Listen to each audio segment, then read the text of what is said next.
Good evening. Welcome to the regular meeting of the Board of Trustees for Central Unified. Today is May 9th, 2023 at 6 p.m. Calling meeting to order. Currently, we have 6 out of 7 trustees present, with Trustee Cervantes not in attendance yet. Do I have a motion to adopt the agenda? So moved. We have a motion by Trustee Carrillo. We have a second by Trustee Solis. All in favor, please say aye. Aye. Those opposed, nay. Those abstaining, motion passes 6-0. Do we have any comments from the public on any of the closed session items? Gilbert, can you start the clock? Absolutely.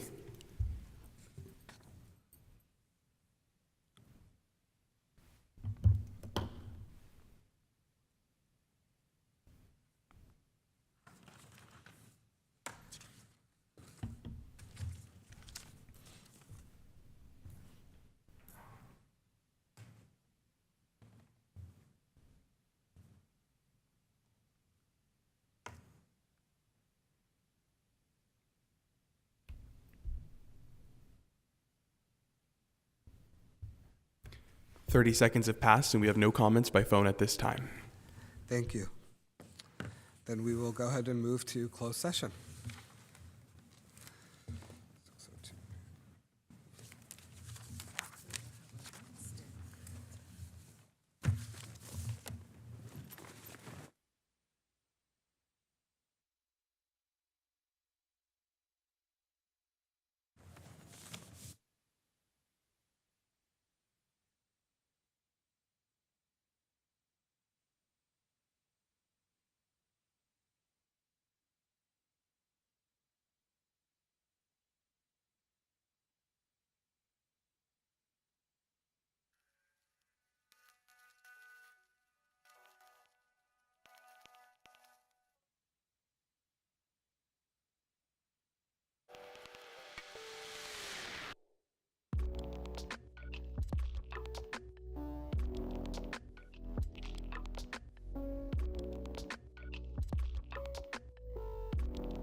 Good evening, members of the public, Central Unified Community.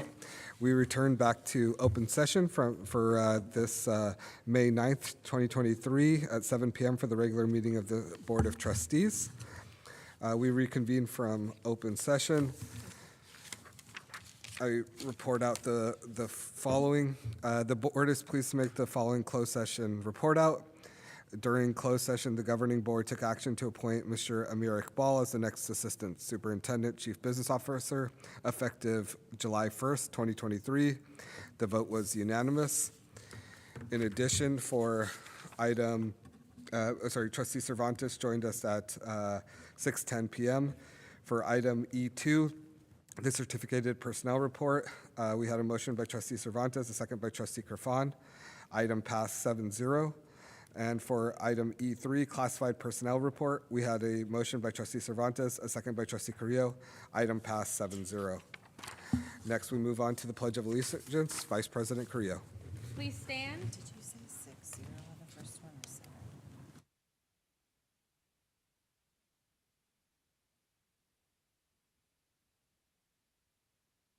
And to the republic for which it stands, one nation, under God, indivisible, with liberty and justice for all. Yeah, it should be 7. Okay, that's what I. Next, we ask Mr. Lazo to join us to provide some community engagement information. Good evening. If you wish to address the board, please call the number 559-276-3150 or fill out a request form provided on the table near the entrance and submit it to the clerk of the board prior to the meeting. If you wish to speak on an item on the agenda, please do so when the item is called. If you wish to speak on an item not on the agenda, you may speak during the public comment sections of the agenda. Si desea dirigirse a la mesa directiva, llame al número 559-276-3150 o complete un formulario de solicitud provisto en la mesa cerca de la entrada y preséntelo al secretario de la mesa directiva antes de la reunión. Se permitirán comentarios públicos relacionados con los temas de la agenda cuando se llame el tema.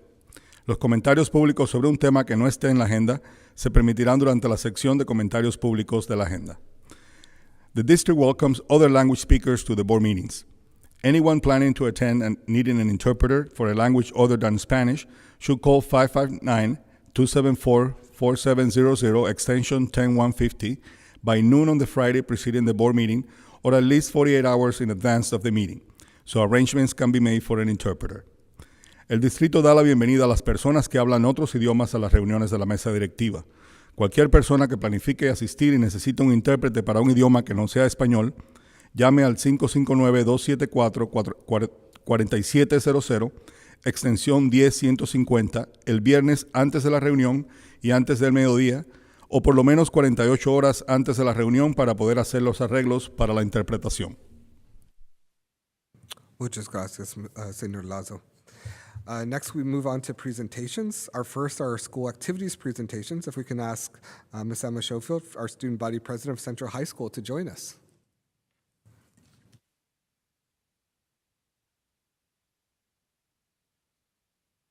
Good evening, everyone. I hope you're all doing well. I'm Emma Schofield, and tonight I'm speaking on behalf of Central High School as the ASB president. The leadership class, along with staff, have been continuously providing engaging activities to help boost morale and continue to promote school spirit. I just want to highlight some of the activities from last month and any of our future events. In April, Central High School celebrated our students' cultures with our first annual culture fair.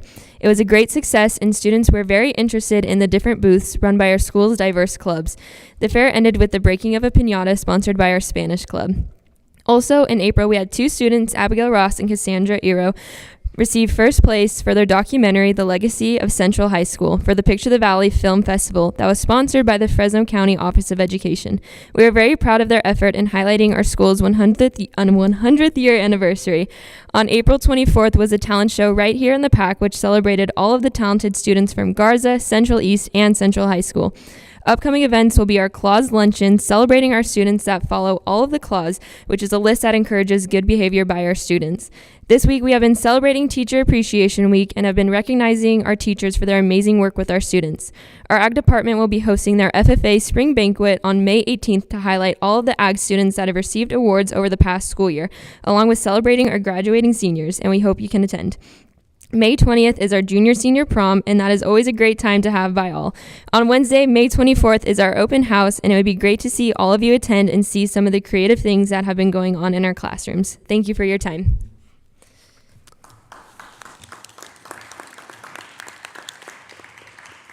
Thank you so much, Emma, and best wishes to the softball team as well. Next up, can we have Michael Gonzalez, Student Body Representative of Pershing Pathway High School, to join us? Thank you, Michael.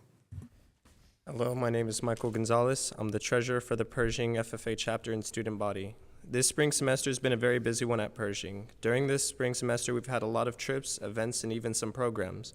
At the beginning of the semester, we had the Mount Olympus Charity Project program at the ending of it in partnership with the Fresno Elks Lodge. And immediately the next week started another one called the Veteran Video Program, which led to students interviewing veterans, which the video now is a part of the Legion of Valor Museum.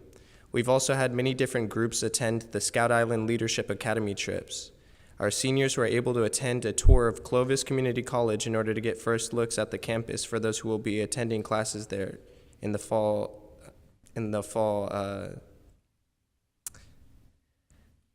We also have a Reedley College tour coming up for our seniors who will be attending classes there as well. For our FFA chapter, 2 delegates, one including myself, were able to attend the state FFA convention as voting delegates alongside our vice principal and our FFA ag teacher. Our girls basketball team has led Pershing to win the championship this year, and our leadership went and did community service helping clean and landscape Roding Park and Storyland in Roding Park. Our mushball team started, and their first game they've already won. We had our annual career day and also 2 academic awards ceremonies. Today, 30 of our students were also able to attend the Fresno Grizzlies baseball game as a reward for their hard work and outstanding character along with their attendance.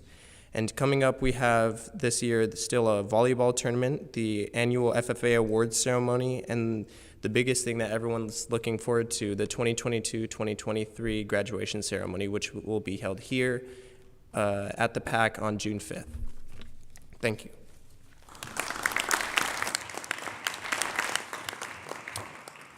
Thank you for that, Michael. Looking forward to seeing you there, and congrats on the state FFA to being a delegate there. Next, we have our student recognition, Dr. Boatwright. Thank you. So tonight we're bringing forward students being recognized for Picture the Valley. So Picture the Valley is a film festival for the students of Fresno County. The festival took place on April 19th at Maya Cinemas. And this festival provides students with a voice to share their unique perspectives on life in the Central Valley.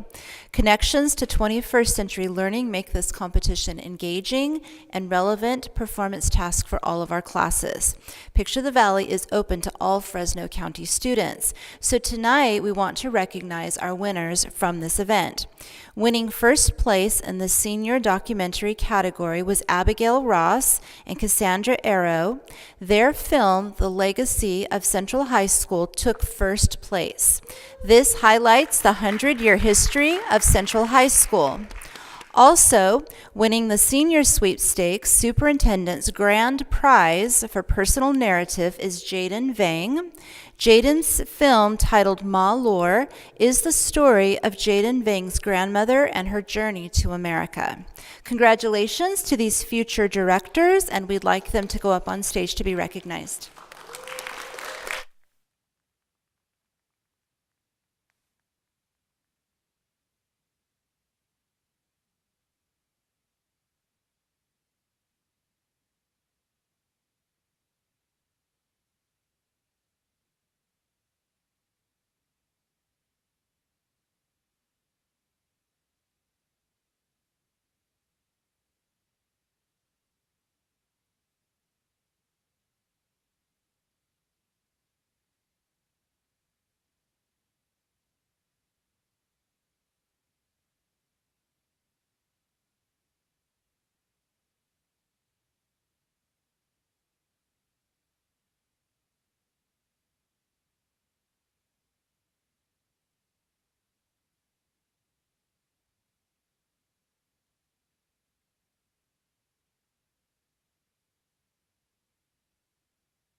say their name. Can we also recognize Daryl Hammond for all the tireless efforts for helping with our students?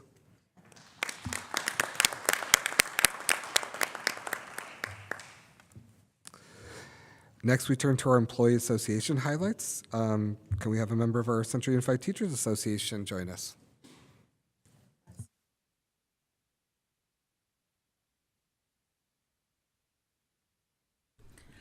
Good evening, Board Trustees and Superintendents. Glad to have you back, Mrs. Carrillo, Ms. Carrillo, not Mrs. So today, all sites received, I hear, from the district to show their appreciation for our educators, cake. Is that right? Oh, how lovely. I thought that was so sweet and special when I heard about that today. So thank you very much for doing that. I also want to remind everyone that as we have this Teacher Appreciation Week, that our educators include our certificated librarians, our psychologists, our intervention and academic counselors, our nurses, and our speech therapists. So just as a reminder. I also want to share that on April 17th, the district hosted an LGBTQ plus training for our counselors and support staff and admin. I was in the training for the counselors and support staff. I'm so glad I got an invitation. Presenters from Trans Family Support Services provided a presentation titled Creating an Inclusive Climate, and the training focused on supporting lesbian, gay, bisexual, transgender, and queer youth, their families, and allies. I can't tell you how proud I was of our district on that day. It just warmed my heart. It was a training that was long overdue. So thank you for that. Thank you for your time, board members, and thank you for your vision.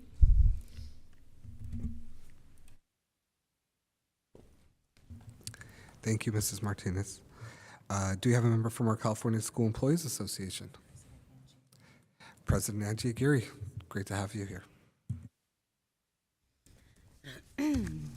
Good evening, Superintendent, Cabinet, and Board members. You have received an email from Mr. Meguion regarding the CSEA ACE program.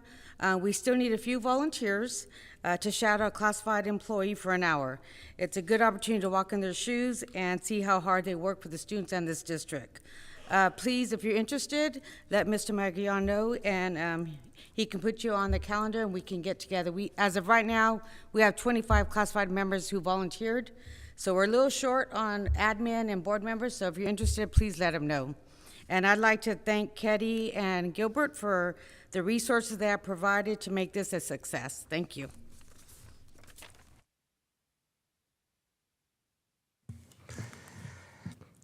Thank you. Next, we turn to our school highlights. We'd like to invite Principal Marashian from Herndon Barstow Elementary School.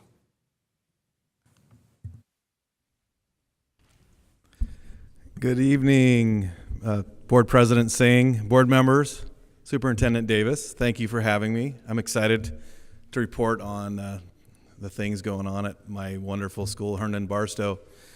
Just want to highlight really quickly on my pictures, I wanted to highlight the fact that we have mind, body, and spirit showing there. We have our science fair winners, we have our athletes, we have just people taking part in our wonderful activities. That's our color run right there. Anyways, here we go. Biggest thing I am excited to celebrate is that we had 25 English learners reclassify this year. It's a huge accomplishment. Among other things, we also have our iReady reading growth, both iReady and math, but iReady reading growth. We had a 17% growth school-wide, 10% growth amongst our EL students. Another great mark for our English learners.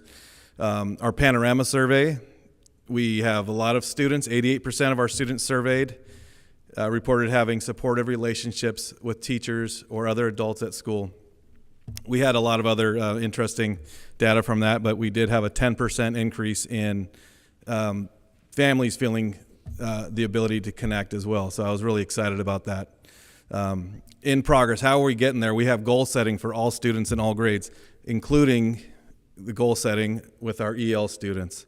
That was one of the things that pushed these guys to redesignate. We have daily designated, just quality, daily designated and integrated ELD, small group instruction targeting the individual needs of all students in all classrooms.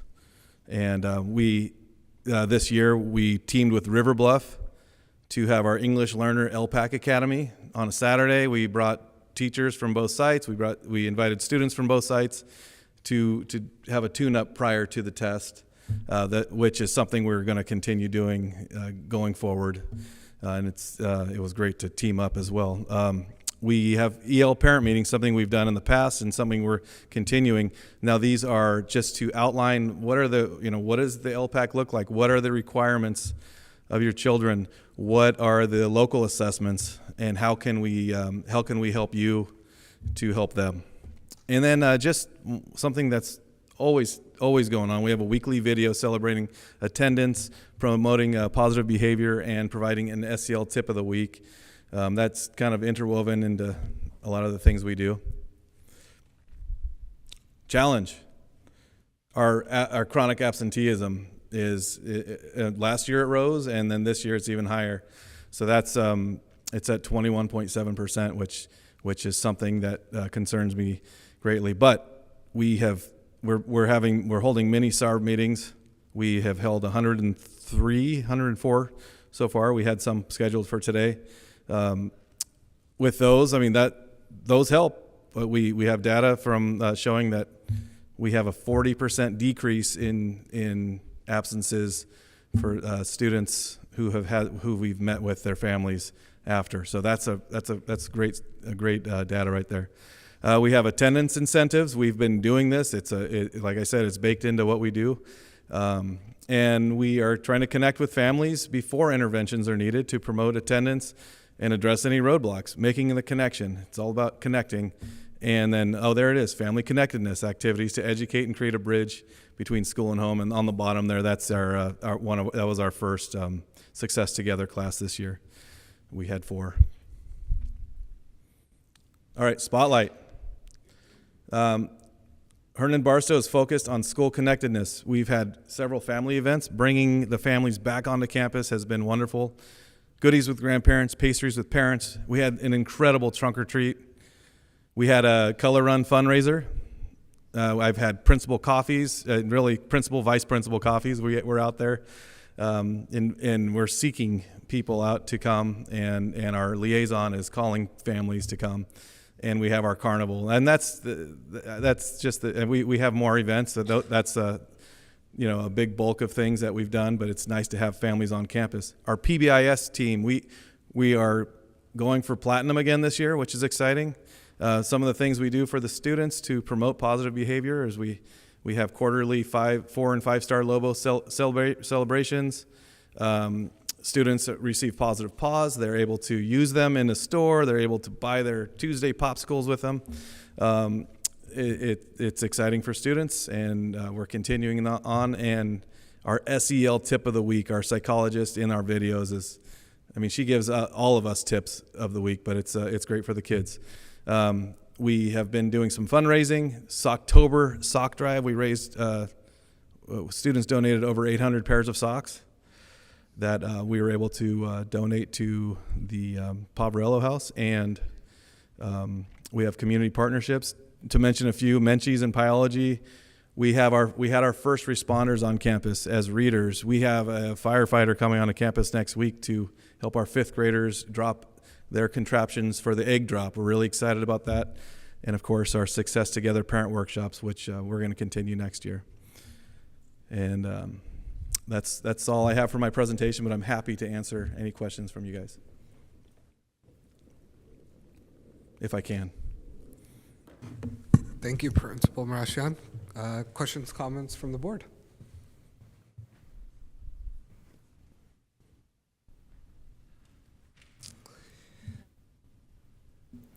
I just want to thank you for the great work that you're doing at the campus. I've haven't really heard a lot of complaints, which is always great to hear. And I just love hearing the updates and the progress that our English learners are making, and how you're getting creative and contacting parents and making sure that our students know they need to be in school. So thank you very much for your work. Thank you. Trustee Cervantes. Thank you, Board Chair. I too just want to give you the accolades in regard to your reclassification of EL students and that growth that you've had in the iReading growth program, 17%, that's pretty significant, and 10% in your EL. And also to applaud you for your ambitiousness to communicate with another elementary and unify your efforts together to try to do something on a Saturday to try to help those students, and I commend you for that, and congratulations on your work, and the community's lucky to have you. Thank you so much. Pleasure. Thank you so much, Principal Martin. I just want to echo the accolades my colleagues gave. I mean, you know, the chronic absenteeism is not limited at Herndon Barstow. I know you kind of shared, you know, like some of the videos. I'd love if possible to have one maybe in a Friday report to get an idea of what those weekly attendance videos look like. What are things that you're sort of just what do you see as sort of the kind of roadblocks, at least particular to your school? What are things that we could do to sort of support, you know, just really making sure parents, students, community knows the importance of students being in the classroom every day? You know, I think that one of the roadblocks I have seen, and it's just school-wide, is that we are coming off of the COVID rules in which people feel as though, or felt that if they had the sniffles, they were going to be asked to be gone for 10 days. And I think that maybe I'm putting it on myself, but to educate our families that you know, these things are, you know, take care of this as we would have in the past, an illness. It's not, so in other words, I think people are staying out for reasons that, you know, that because they are worried about the quarantining. I think that with my specific population, we have so many English learners on my site, and so utilizing our liaisons and just educating our community in that way through our liaisons is the way to go. The things we're doing to connect families, I think that that's the way we can bring them together in order to educate them on, you know, the importance there. Thank you. Anything else? Appreciate your efforts. Thank you so much. Thank you. Thank you, guys.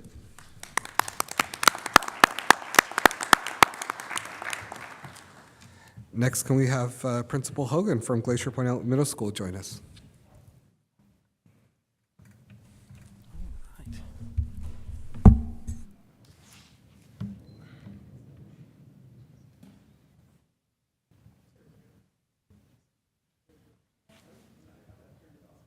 I did. See if I can not do that again. So there's Glacier Point. All right. So good evening, President Singh, Board of Trustees, Superintendent Davis, and Central Community. My name is Adam Hogan, and I've had the privilege to serve as the principal of Glacier Point Middle School for the last 2 school years. Thank you for the opportunity to come and speak to you tonight to highlight some of our successes, hear about some of our challenges, and spotlight some of the amazing things that are happening on our campus. Glacier Point is a great place, and I'm excited to share it with you tonight. I want to begin by celebrating some academic success. We have seen growth in proficiency levels from Diagnostic 1 to Diagnostic 2 in both ELA and Math and iReady. We provide dedicated time weekly for our students to work in iReady to help support their individual academic needs in both ELA and Math classes. iReady is just one tool that we're using to support students. This year, in alignment with the Blueprint for Academic Success, Glacier Point students have taken over 4,000 interim assessment block assessments in the SBAC system to help prepare them for the SBAC assessments that they have taken over the last several weeks. We're excited to see the results of the hard work that our students and staff have been doing this year. California School Dashboard ranks Glacier Point in the very high category for English learner progress, with nearly 72% of our English learners progressing towards proficiency on the LPAC assessment. To support our English learners, we have several supports in place. In addition to our designated ELD classes, we have a school-wide focus on reading, writing, listening and speaking across the curriculum. Teachers plan for intentional opportunities for students to engage in academic conversation and use academic language in their writing with appropriate support and scaffolds. We know that these strategies are important for all students, but they're imperative for our English learners. As an additional layer of support for our English learners, we hosted 4 extended learning sessions this year to allow them to get additional support specific to their needs in a smaller group setting. To support our students' academic growth, we have begun a partnership with Solution Tree to provide professional development for our staff, centered on creating high-quality professional learning communities, or PLCs. This work has centered on creating a framework for teachers to review data from common assessments and make informed decisions about their instructional practices to meet the need of all learners. Teachers worked in their PLCs to create a common PLC document that supports their data dives into student assessment. This work aims to ensure that students receive the instruction that they need based on data. We plan to continue this work with Solution Tree next year to refine our practice and support student success. Additionally, we've continued our mandatory after-school study hall, or MASH, this year. This is a dedicated time and location supervised by a credentialed teacher where students are assigned to complete work that they could not complete during the school day. We offer our Academic Enrichment Center on Wednesdays for students who need academic support, and we've implemented an academic check-in, check-out this year. Students assigned to this intervention are asked to track their work completion daily in each class and meet with a vice principal to review their information weekly. These efforts have resulted in small but measurable growth in iReady and a decrease in our course failure rate year to year at the last grading period. We believe in the continuous improvement cycle, and we're reviewing these interventions to determine what changes could be made to better support our students. Attendance is a significant challenge that we're facing. Our current chronic absenteeism rate is 29.4%, and while this is a decrease from last year, it's something that we're working to address. From our students' perspective, we wanted to know the barriers to regular attendance. We spoke to approximately 70 students whose attendance was between 85 and 95% and asked the following questions. What makes it challenging for you to attend school every day? What do you wish the school knew about your attendance? What are some things teachers have done to help you with the challenge? And is there an adult you trust and can talk to on campus? Their responses gave us some insight and suggested ways that we can support them. Many students mentioned not coming to school because they were sick. Some mentioned transportation challenges, and others indicated that they struggle to arrive on time due to younger siblings and the need to get them to school before they come to Glacier Point. During SBAC testing, we offered incentives to students with perfect attendance in hopes that we would increase attendance during this critical time. On our 5 designated testing days, we had 645 students with perfect attendance. We're also working to make Glacier Point a place where all students feel welcome, heard, and appreciated. And we know that feeling connected to school is a key contributor to increasing attendance and academic success. This is an excellent transition to what I'd like to spotlight at Glacier Point. We have and are continuing to work to build a positive and inclusive environment on campus. And as I just mentioned, we know that the connection to school is imperative. We're working with the Fresno County Superintendent of Schools to provide professional development to our teachers and staff about creating a culturally responsive teaching and learning environment. Ms. Leslie Kelly from FCSS provided day 1 of a 2-day professional development to our staff in March, and will return later this month in May to continue that work. We've also partnered with Ms. Kelly and FCSS for our work with the Teachers of Color Alliance for Educational Excellence, or TCAEE. This work has led to some exciting additions to Glacier Point, including a Black Student Union and participation in the UGMA Student Leadership Academy. During the school day, we work to provide opportunities for students to engage. Our leadership class hosts activities, music, and games every Friday during lunch, and occasionally brings outside groups to perform. This year, we've had a folklorico dance and African drum circle during lunch to expose our students to these different cultures. To expand our circle of engagement, we've hosted several community events on campus this year. We've held 2 dances for our students and their families, and our feeder school students and families as well. We had our largest ever daddy-daughter dance with over 700 people in attendance. Earlier this spring, we held our annual Family STEM Night and allowed the community to see how our students engage with technology on campus. New this year was an art show held at the same time as the STEM Night. It was a wonderful way to showcase the amazing visual art on campus with the Glacier Point community. Our AVID classes have traveled to multiple college campuses this year, exposing our students to the possibilities for higher education here in the Central Valley. And lastly, I'd like to mention our 7th grade orientation transition program, WEB, which stands for Where Everyone Belongs, We hold this event the week prior to school starting and give all of our 7th graders the opportunity to come to campus, meet their classmates, and get to know our 8th grade web leaders, and learn about campus. They play games, take tours, and explore all that Glacier has to offer. By attending this event, our 7th graders gain the opportunity to eliminate some of the challenges that exist moving to a comprehensive middle school campus from their elementary school. This school year, we sent a teacher to be formally trained in the web process so that our students have the best possible experience. We'll continue to train staff next year as well. Glacier Point is a great place. We have amazing students, we have amazing staff, and we have a wonderful community. Thank you for the opportunity to present Glacier Point to you tonight. I'm happy to answer any questions that you might have.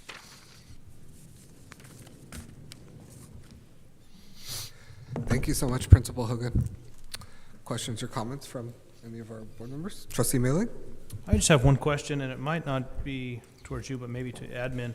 And it has to do with if a student is tardy, is it an excused absence if a parent has taken another child to another school, or how does that work? We have some grace in our first period classes. We get them to class, and we do recognize that that's a challenge for many of our students based on where they go to school. We have most of our students riding buses, but we do have a good number that are dropped off in the morning, and so that does become a problem. Trustee Carrillo? Thank you, Trustee Mailing, because that goes to my questions. Thank you for acknowledging the areas where there needs to be improvement, absenteeism being one of them, and for taking the initiative of serving the students and obtaining information. I think that's really important for us to better understand how we can assist them. You mentioned transportation issues, so kind of similar to what Trustee Mailing was asking. Are any of these issues anything that either Glacier Point can assist students with? And if you can't, have we had any conversations with the district at the district level to figure out, is it something that we as a board can look at and approve to support our community? I know that area, first of all, that campus is large and has a large population of students. So when we're talking about, I think you mentioned like 87 students were surveyed, or how many students were surveyed? We talked to about 70 students whose attendance was in that potential to be chronically absent, and then on both sides of that 90% number. Right, and when we're looking at the 28%, given the size of that campus, that's a lot of students. Yes, ma'am. That are being chronically absent. So can you kind of share just a little bit about some of the transportation issues and address whether that's something that the campus has been able to assist students with? I know when we're talking about students having to, I think the situation is students are having to drop off their younger siblings, which is why then they're tardy to our campus. But if there's other transportation issues that perhaps we can assist and help support.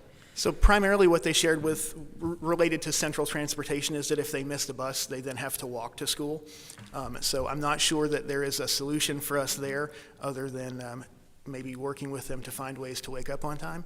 But that was primarily what they talked about with bus transportation. Just if I missed a bus and I live a mile from school, that's a long walk. We had some students tell us that it took them 50 minutes to walk a mile, so we can address that in the PE classroom maybe, but it was that seemed to be kind of what their complaint was. If I missed a bus, then it's a long walk. Okay, thank you. You bet.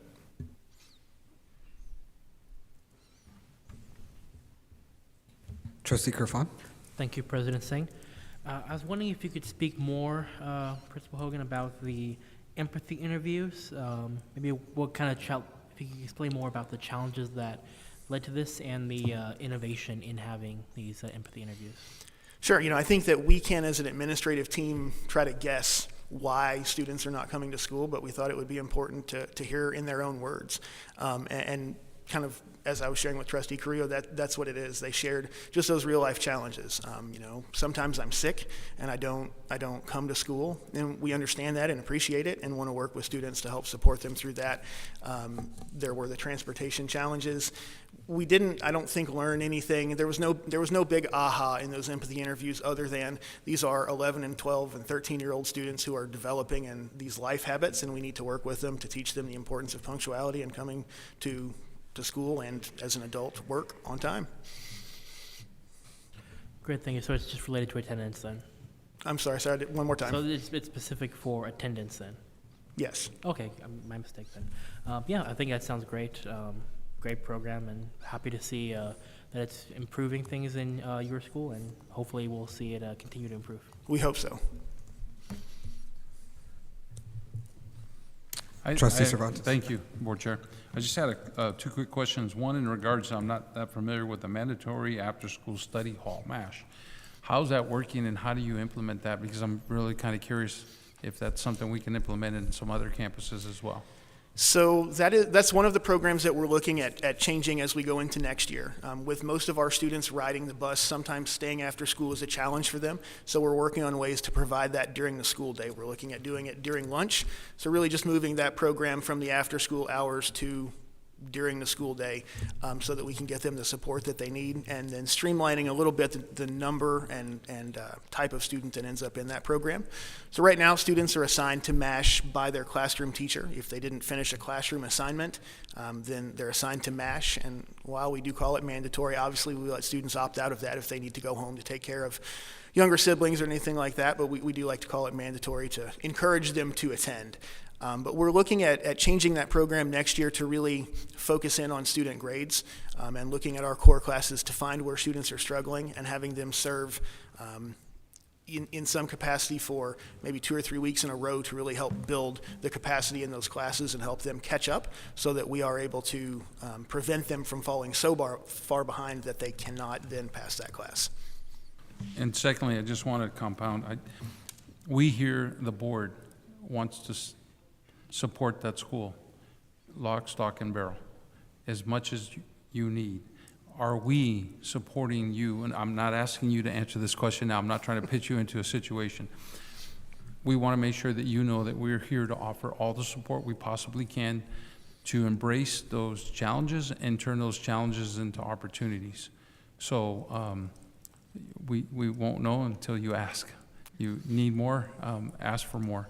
And I just want to say that we're here to support that. And in any way that we can improve the opportunity and the achievement gap and the academic outcomes of our students, the safety of our students, whatever aspect that you need help in, please, we are here to support that. I appreciate that, Please know Trustee that. Cervantes. Thank you. Thank you. Thank you so much, Principal Hogan, for sharing so many wonderful highlights and sharing with us all that's going well at Glacier, as well as some of the challenges. Trustee Cervantes asked my first question about the MASH program. Thank you for that. You know, I mean, maybe this is more just kind of an ongoing kind of thought I had. I was really excited to see the failure rate go down 6.2%, as you highlighted. And maybe because I see Principal Holterman in the audience, I'm thinking about sort of things that they've been doing at Central High School, and maybe there's an ongoing conversation. You know, what could be actually even utilized potentially at the junior high level as well. But it just maybe seeing him and hearing your presentation made me at least think about ways to get or even to continue that progress you are making in terms of decreasing our failure rate. I guess one question, and I think obviously Trustee Cervantes was sort of alluding to it. I think it's no secret that the size of Glacier is a little bit bigger than some of our other middle schools. We've had safety issues at many different schools. Are there any things that you just, as you're sort of thinking through as we wrap up the end of the year, are there things that we're hoping to kind of really put into place next year to kind of, in terms of lessons learned? I know our suspension rates have been high, for instance, at that school in the past. What are ways that we're making sure to call in students, provide, a place that's conducive to learning and education for our faculty, for our students, for our families? I'm just wondering, in terms of as we're wrapping up this particular school year, what are just sort of the things that you're thinking about for next year? It's a long list. Sure. Yeah, I'd invite you to come to my office. I'll walk you through the whole whiteboard. I might take you up on that. I think my entire career has been in middle school. And I think the number one thing that I have noticed, not only here in Fresno, but also in the Bay Area where I worked in a middle school, is that middle school is messy, and it always has been, and we need to find a way to bring people in. We need to find a way to engage families. They're very engaged at the elementary level, and then they get to middle school and they want to take a step back a little bit because middle school is different. And so I recognize that as a challenge at Glacier Point in bringing more families in and finding a way to engage them. Whether that's coffee talks with me, and we have done a handful of those this year, whether it is the family nights that we have, the daddy-daughter dances and mother-son dances. Please bring your children and have a good time. Recognizing that we need to do a better job at that. Is something that I certainly want to work on. We're working with our staff to develop that culturally responsive model so that we can hopefully see some of that suspension go down because we're not having those problems in the classroom. We have a tremendous staff and they're working incredibly hard, but that's an area of growth for us as well. I've had conversations with Principal Holterman many times about bringing some of that work at Central High School down to Glacier Point, and it's something that we need to work on. I appreciate that they're working all of the bugs out of those programs so that when we bring them to Glacier Point, they just slide right in and we're good to go. But yeah, there's a long list of things that we need to do better. My personal philosophy is that I'm going to be better today than I was yesterday, and I'm going to be better tomorrow than I am today. And as long as that's the path that we're on, I think we're in a good place. Love it and appreciate it. Thank you so much, Principal Kogan. Thank you. Thank you.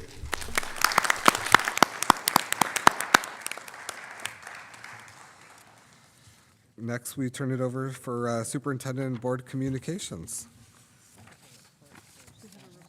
Oh, my apologies. Oh, that's right. My apologies. First, I jumped the gun. We have received information regarding athletic field maintenance from Mr. Bott and Mr. Rodriguez.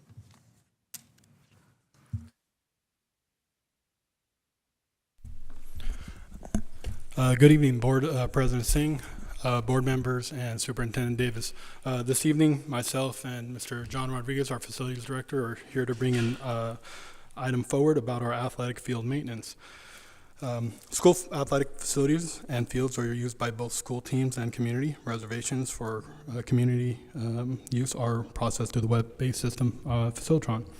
So in coordination with the district athletic director, facilities director, and our grounds department, we have identified certain fields that will see an increase of usage this upcoming year and will need additional maintenance because of that.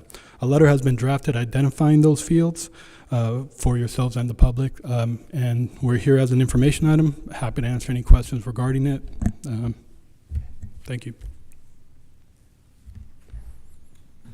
Questions or comments from the board?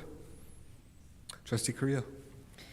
Thank you. Can you talk a little bit about why there's a need to close our fields and why we're not able to do this and continue to allow either our community to use the fields just kind of so that they have a better understanding behind this item?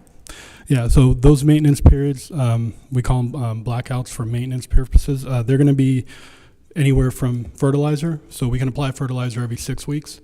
And then after that, of course, we're heavily watering to get that fertilizer into the ground. So that causes we need to keep people off the fields during that time. And we work in coordination with our district athletics team to kind of work around them so we can make sure we can do it around them.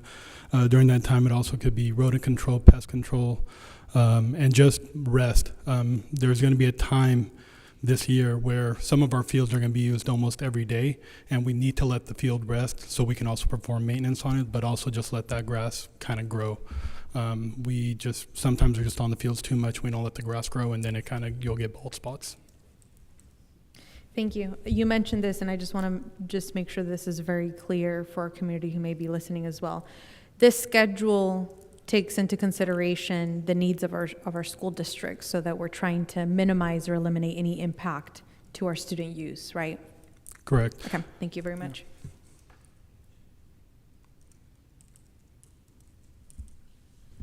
Thank you so much, gentlemen. All right, thank you guys. Have a good night.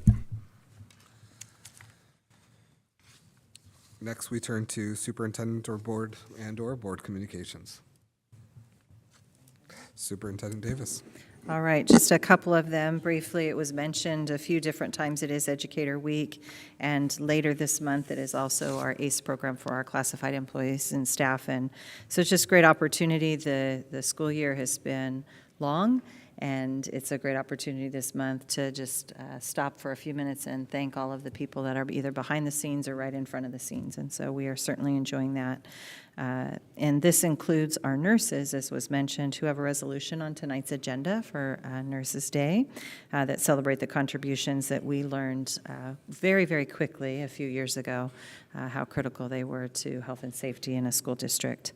Angie mentioned earlier the ACE program. I am signed up to shadow classified employees. I'm looking forward to what my role will be. I know they won't let me drive a bus. I know that. But it is a great opportunity to make sure that those that are behind the scenes and supporting our students and our schools know how valuable that they are. Also want to recognize today is National Fentanyl Awareness Day, and there's been work going on all school year to bring awareness to our students and to our community. Agencies across the country did join force today, and we participated as well in helping to communicate out to our public this nationwide problem and communication, talking to your kids, knowing how to respond should you come upon somebody who is in danger, and how to avoid it, what other options and safe options kids have. And so wanted to recognize that. And then also today I had an opportunity to go out to Central High School. I just want to applaud the students in the Black Student Union and in the classroom. I was invited among other staff to a restorative circle. It was the last one of their school year. They had 3 this year. They brought together, I only came to this last one, but they essentially identified that they were not being seen and heard, and they have a story to tell, and they want their campus to fit what they need. And so with the work of our Fresno County Connector for our Teacher of Color pipeline, they put together some work, and it was pretty incredible to sit and see Principal Holterman and his team right there in an even space with students, talking about what mattered and how important their advocacy was. And we did try to recruit them all to become future educators. They didn't jump on that, but we'll keep working on getting them back into our system. But it was an incredible opportunity. So thank you. Thank you, Superintendent Davis. Trustee Carrillo? Oh, sorry, Trustee Maley. Okay, Trustee Maley. Okay, thank you. I wanted to publicly congratulate 2 students at Central High School. About 8 weeks ago, they decided to join a team. Well, there's 2 of them, and it's Jill D'Ambrosio and Gracie Mailing. They, in 6 weeks, they decided they joined this campaign. It's for Leukemia and Lymphoma Society to see how much money they could raise for our entire city and little outskirts of cities. And they raised almost $98,000. It was extremely impressive, and with all the other high schools in the area, I think it was a total of $860,000. So it was a tremendous job, and they did a great job. So I just wanted to say thank you to them.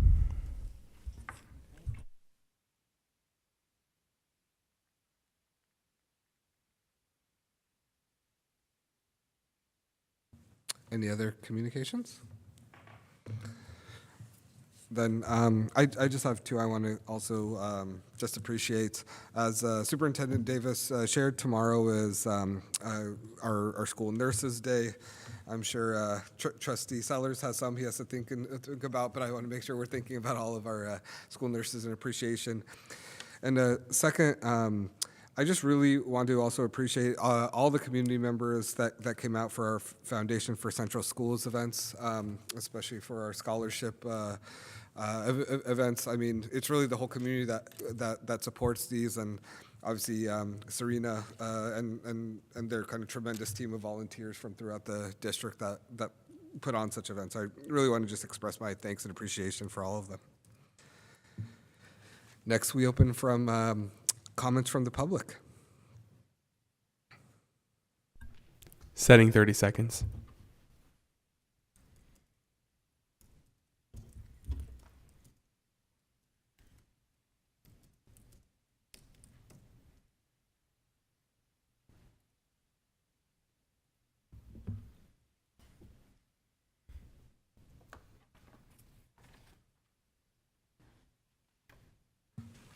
And if there's any members of the audience that would like to address us, this is the opportunity as well.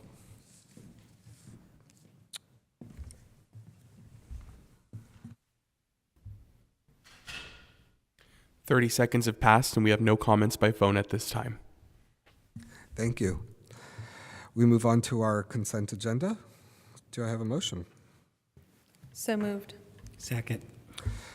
We have a We have a motion by trustee Carrillo, a second by trustee Solis.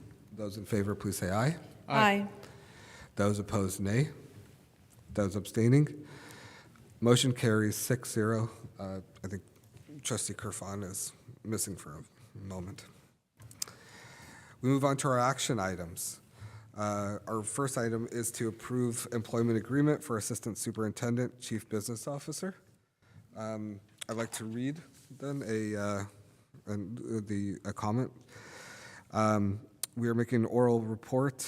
The board will now consider the approval of Assistant Superintendent Educational Services Employment Agreement between Central Unified School Districts and Mr. Amir Iqbal. The agreement includes a base salary of $182,742.78, along with a salary schedule that has 4 steps. B, a monthly car allowance of $400. C, health and welfare benefits provided on the same basis as other district management staff. And D, other terms of employment.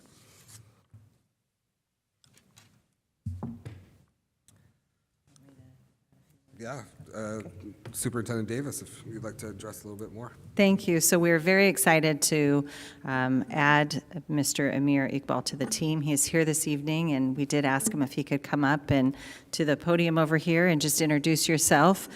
He comes with experience in the field of being a chief business officer.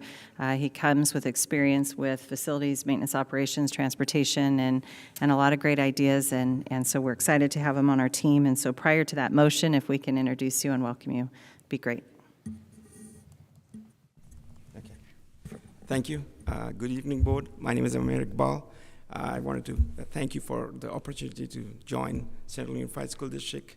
I'm excited to work with the team, admin team, staff, teachers, parents, students, and the community. And as a CBO, my focus is going to be support student learning and student achievement. Thank you.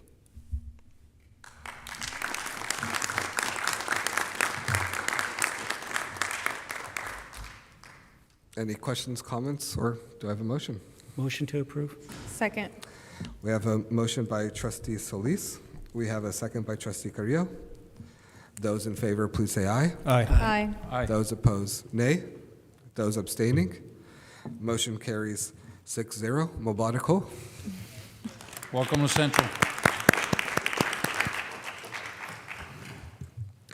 Next, we turn to our to approve extension of child nutrition service contracts. Angie Engel. All right, thank you, Superintendent Davis, President Singh, and Board of Trustees. Tonight, I bring for approval of the extension of the child nutrition service contracts for the 23-24 school year. I'd be happy to answer any questions. Trustee Carrillo. These are the same contracts that we've received in the past. Are there any changes or highlights that we should be aware of? No, so what it is, we go out to RFP, and then we do the 3-year extension, the option to opt in, and this is our last year, so next year I will be bringing new bids in. Okay, thank you. You're welcome. Motion by trustee Cervantes. Second. Second by trustee Carrillo. Those in favor, please say aye. Aye. Aye. Those opposed, nay. Those abstaining, motion carries 7-0. Next, approved district technology equipment for 2023-2024. Mr. Martinez.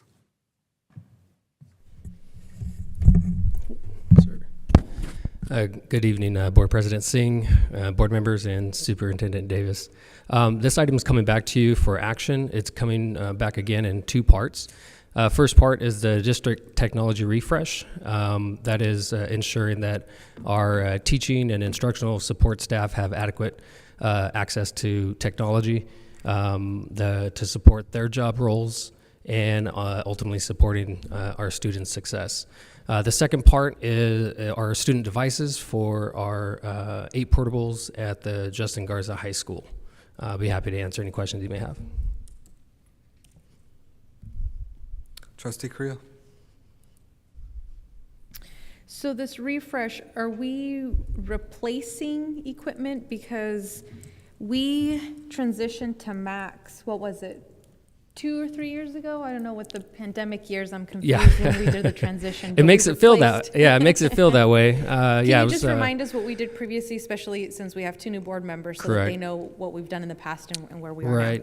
Yeah, this was brought back, I think, back in 2019 when we did the initial rollout. And just to kind of go over the purpose real quick, a lot of our classroom technology for our teachers was different from classroom to classroom. We had different ages of technology and different models of technology. So it was kind of, not fair to one student from one class to the next having different experiences, where a teacher could be having technical issues in one room and affecting instructional time, and then the other room it's working just fine, and they're not losing instructional time. So the idea was to kind of standardize that for the district. That was back in 2019.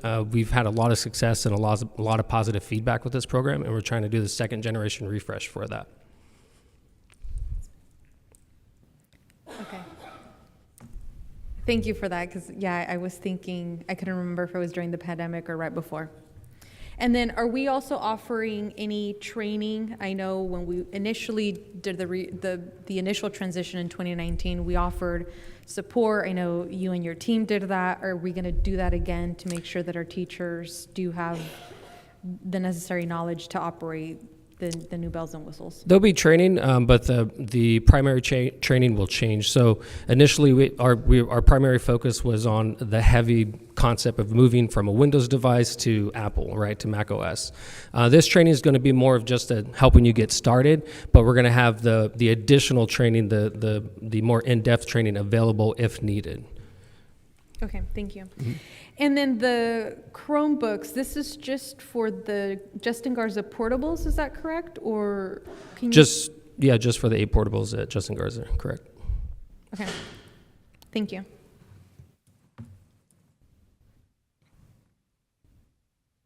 I'll move to approve. We have a motion by Trustee Carrillo, a second by Trustee Cervantes. Those in favor, please say aye. Aye. Those opposed, nay.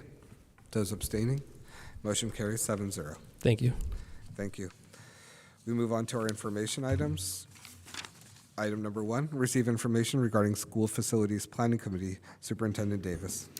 Thank you, President Singh. On April 19th, we had a facilities workshop, as you know, and it was requested that I bring back an item for discussion related to enrollment and future design at Central High School and perhaps other campuses that connected facilities or those that would be affected. So we've been operating a multi-high school district for a few years, and so we think it's a good time to meet and discuss options to increase enrollment or maximize the use of space, as was discussed.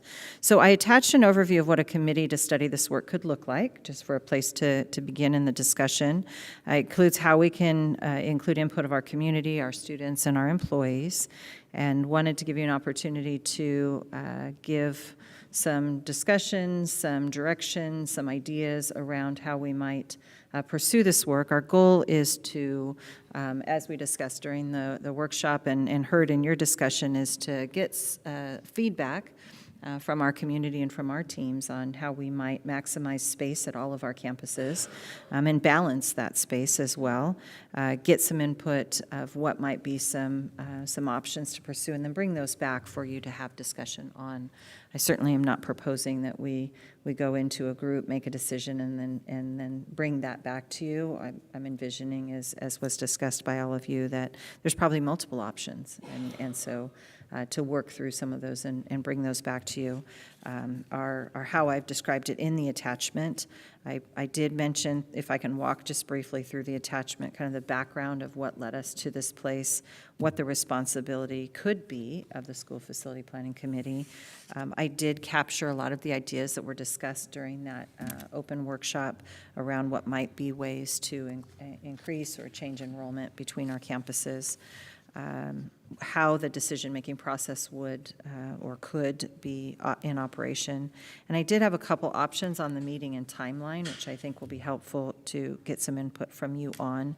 If the desire of this board is that recommendations come to you before we start registration in the next school year, you'll see the first timeline is more aggressive. If we have more than this next school year, I know Principal Holtzman's already working on marketing and recruitment for next year, but if we have more time to do it, and it wouldn't be until the 25-26 school year, then you see a longer time frame for it. So certainly your ideas around that would be helpful.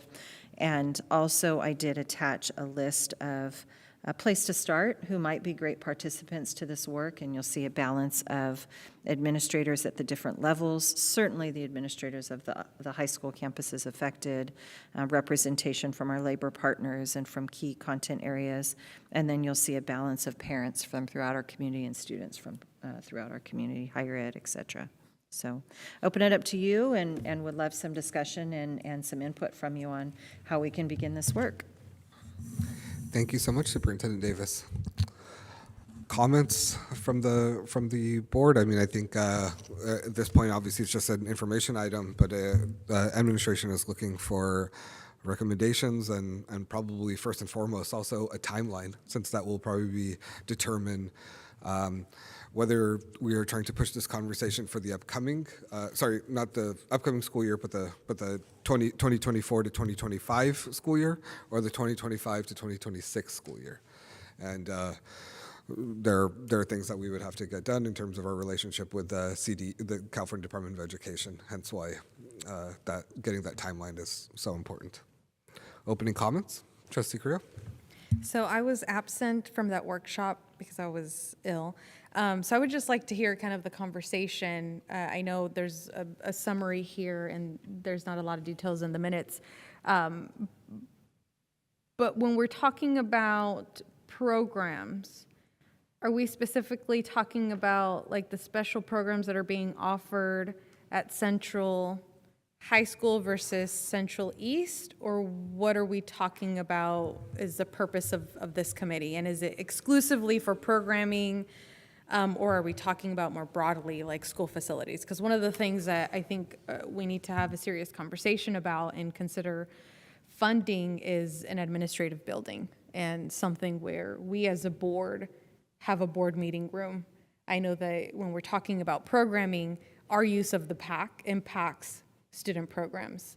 When they're putting their plays together and they have performances, that's a significant impact. So I'm just kind of wondering what we were thinking when we were deciding, and now that this is being recommended.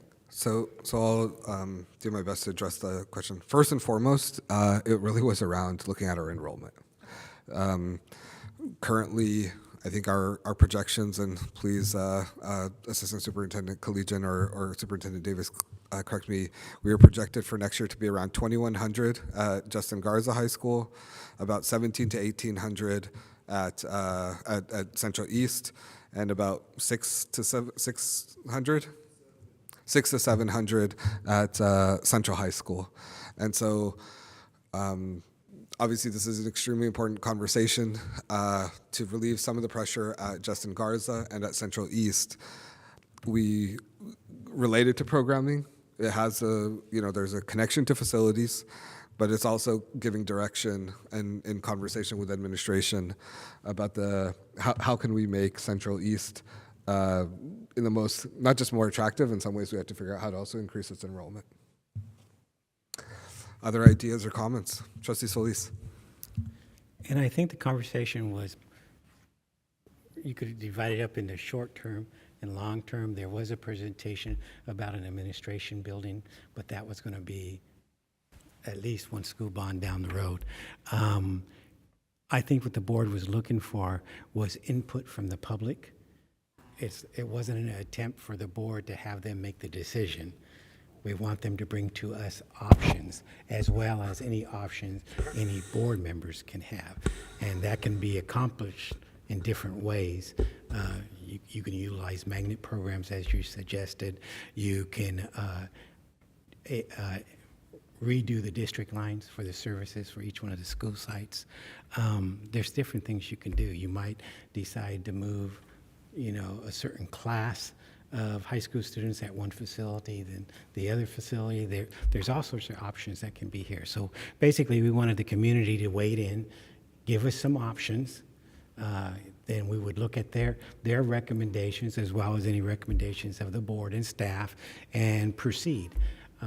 Part of the question was, without a long-term goal, we can't address the needs of any site. Like, do we build new buildings there unless we know what we're going to use that site for?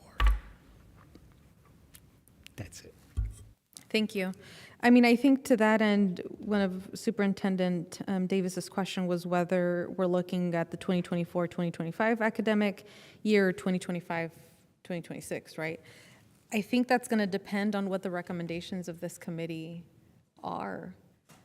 Because I know when we had the transition committee and the reason that Central High School was made the school of choice was in order to keep that campus open and ensuring that we are attracting. So I think those are the conversations that this committee is going to have. So I mean, I wouldn't necessarily dictate it needs to come back for 2024, 2025, or 2025, 2026, but rather that be something that the committee also provides feedback on.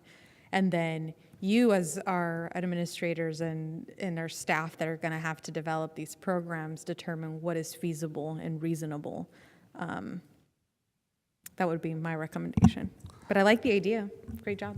So my only comment, Trustee Carrillo, is I think on the timeline, we probably will have to provide at least that because at least in the suggestion by Superintendent Davis, board members, for instance, would be members of potentially and should be members of the of this particular subcommittee, but I think it will be imperative for the board to at least figure out.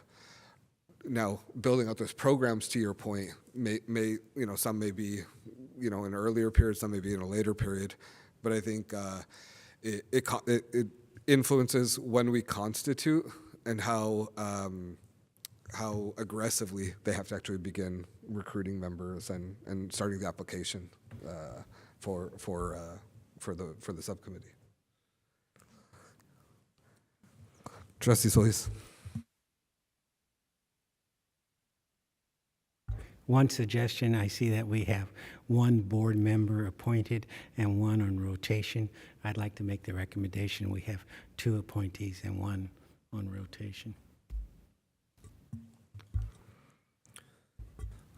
And that's just through my experience with the naming committee. Anytime you have a big committee, this is going to be a good-sized committee. I agree with your recommendation. Thank you. I mean, to address your concern, President Singh, my response would be, I think there's a sense of urgency. So we should put this committee together pretty quickly so that the committee then has the ability to make those recommendations. I don't want to say, well, you need to come up with the plan for 2024, 2025, and then you start working on this and we realize that's not really practical. So I would say let's plan on making recommendations for 24, 25, but the committee would have the option to provide recommendations that would occur for 25, 26, if that makes sense. That does. So yeah, it just means we open the window for applicants open sooner. Trustee Trustee Kirfan. Thank you, President Singh. I don't have any questions on this time, but I do want to second Trustee Carrillo's suggestion that because of the urgency and because large committees can tend to, slow down, I think we should start off with the recommendation that they prepare for the next school year, and if it's not feasible, then we can go to the, further out.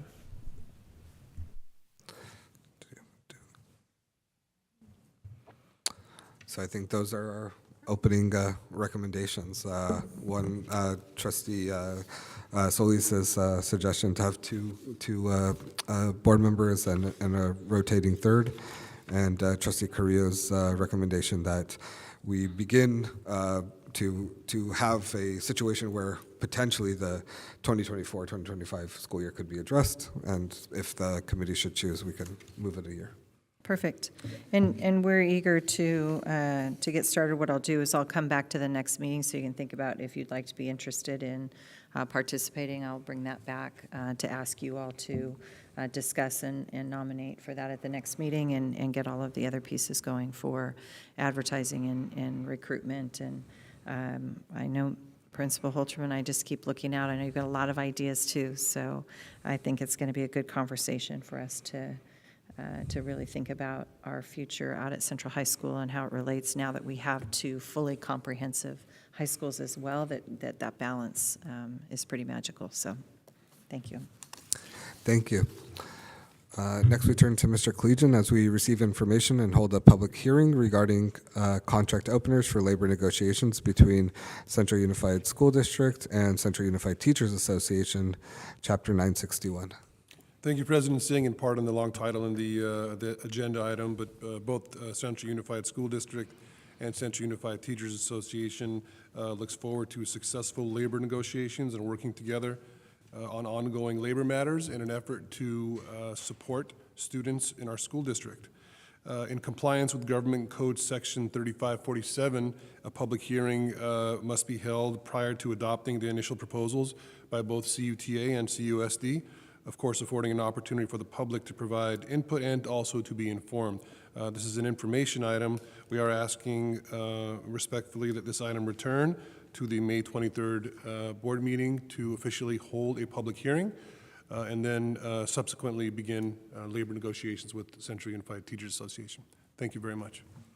Thank you, Assistant Superintendent Collegian. Item number, sorry, do we have any questions or comments?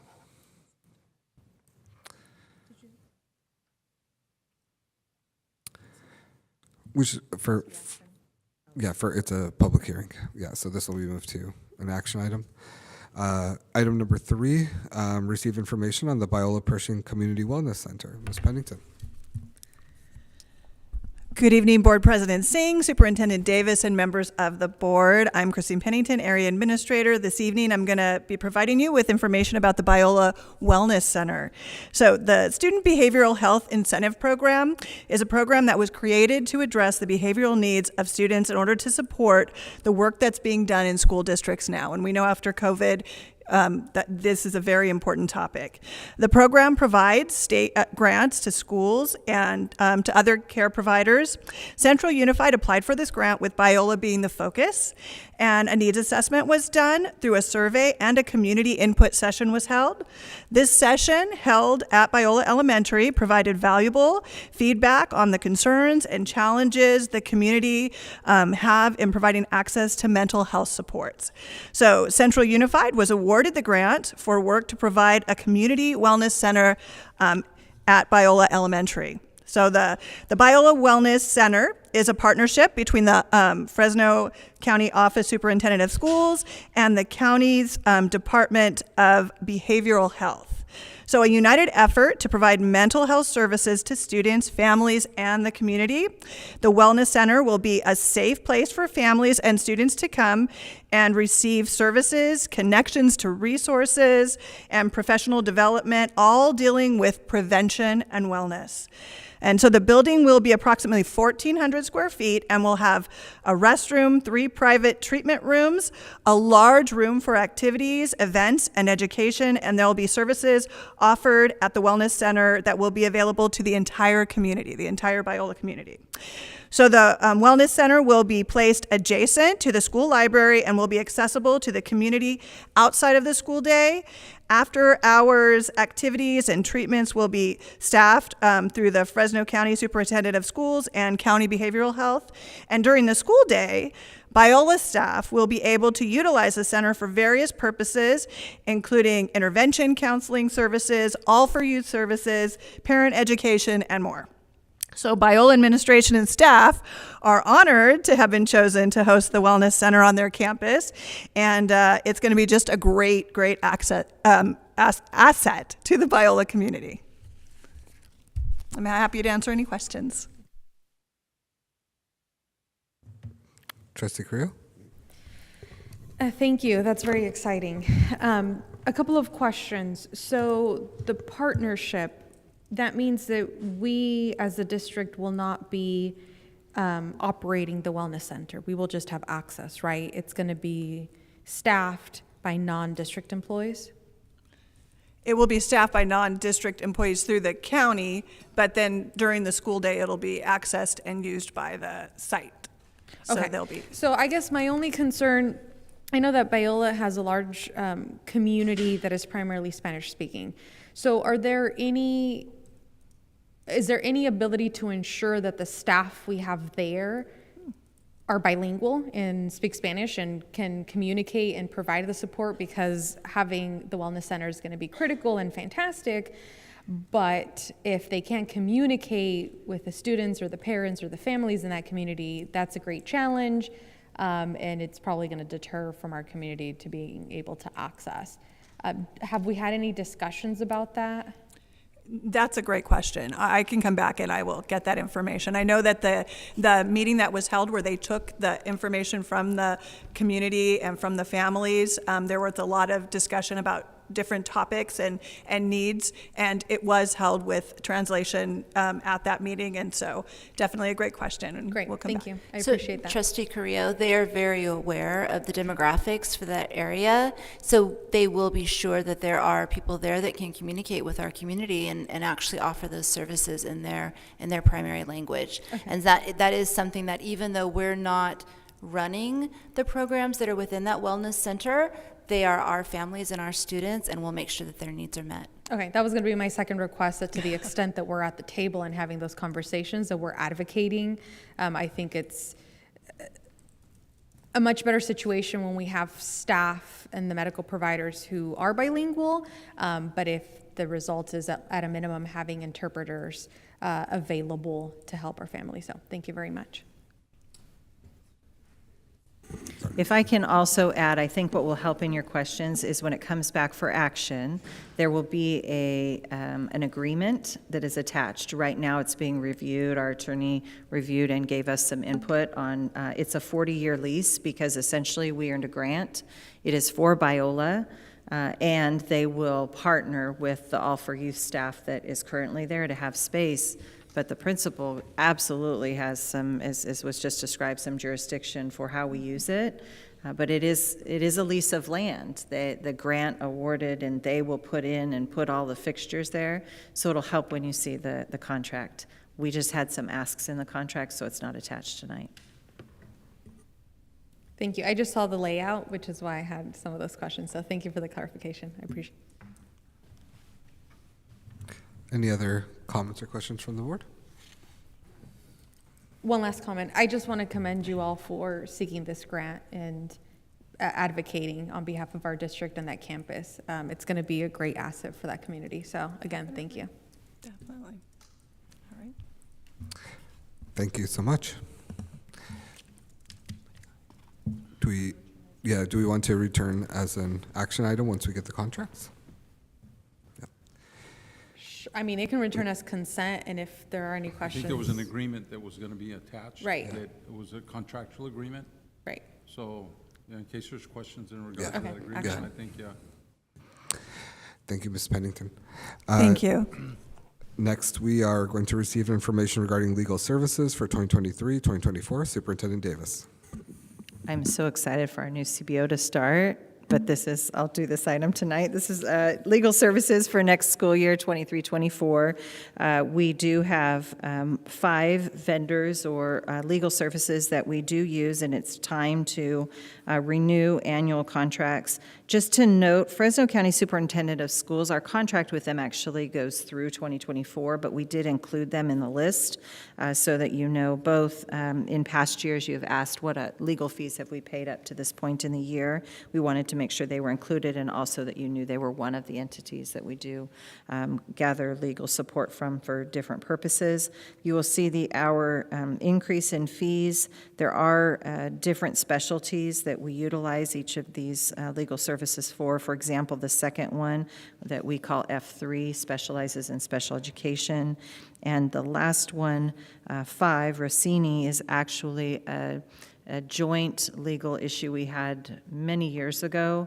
This is the final year in work with them. They represented 5 different districts with the State Water Allocation Board, and so we continue it just for the conclusion of that work. This is recommended for you to review, give any input, and return next meeting for action so that we can prepare for the start of the next school year. Questions, comments, concerns from the board? Trustee Carrillo. So they all are proposing increases. Are we having any discussions or attempting any negotiations as far as those fee increases? I looked at the ranges and they seem consistent with industry standards. My only concern with F3, since they do a lot of the specialized work, $30 an hour increase is significant. And then also Atkinson, Anderson, Loya, Root, and Romo is also proposing a $10 increase, and their billing methods are not industry standards. And so I'm just wondering whether we are having any conversations to try and negotiate if that's at all possible. For the first two, yes, and I did capture the point about the industry standard on billing of how many minutes, how it's accrued, and we'll follow up and ask that question. Anywhere we can get a reduction, I'm happy to advocate for that. Great, thank you.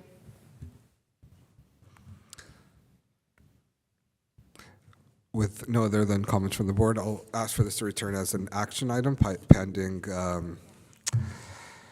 Superintendent Davis's negotiation skills.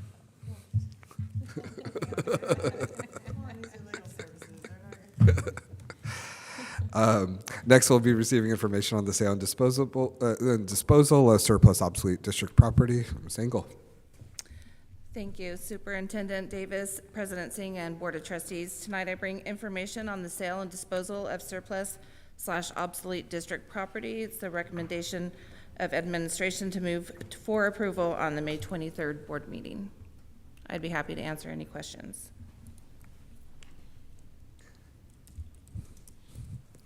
Trustee Kerfon. Thank you, President Singh.